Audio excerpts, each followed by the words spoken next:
Hello, this is about pre approval challan system. तो इसमें पहला जो फंक्शन है वो है गेट प्री अप्रूवल चालान डेटा।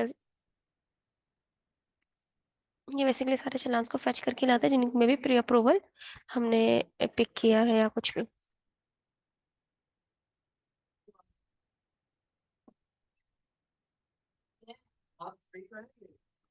ठीक है। Second function is insert pre approval challan details. इसमें यूआई हमें कंपनी आईडी भेजेगा, लोकेशन आईडी भेजेगा, फाइल डेटा भेजेगा, वर्जन भेजेगा और डेट रेंज भेजेगा।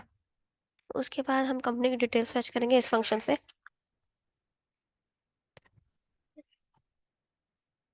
कंपनी की डिटेल्स फेच करने के बाद नेक्स्ट फंक्शन आता है इंपोर्ट का। Pre approval importer exporter.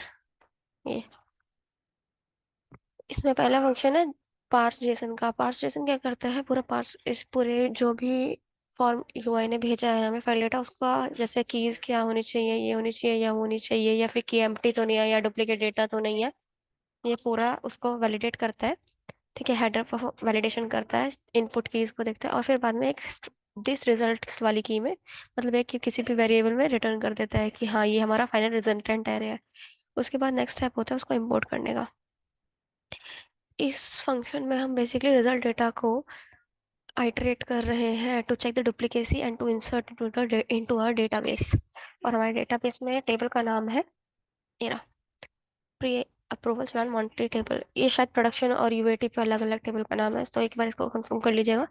हालांकि मैं प्रोडक्शन की उससे पढ़ा रही हूँ, मतलब कि समझा रही हूँ, मतलब कि वीडियो बना रही हूँ।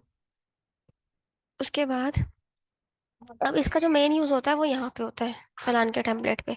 हमने सबको सिलेक्ट किया, वेंडर सिलेक्ट किया, वेंडर सिलेक्ट करने के बाद अपना प्रोडक्ट सेलेक्ट किया, प्रोडक्ट सेलेक्ट करने के बाद यहाँ पे एक फंक्शन हिट होता है check if pre approval required और नॉट, कैन बी यूज्ड और नॉट। इसमें वो भेज देता है कि अप्रूवल की नीड है या नहीं है।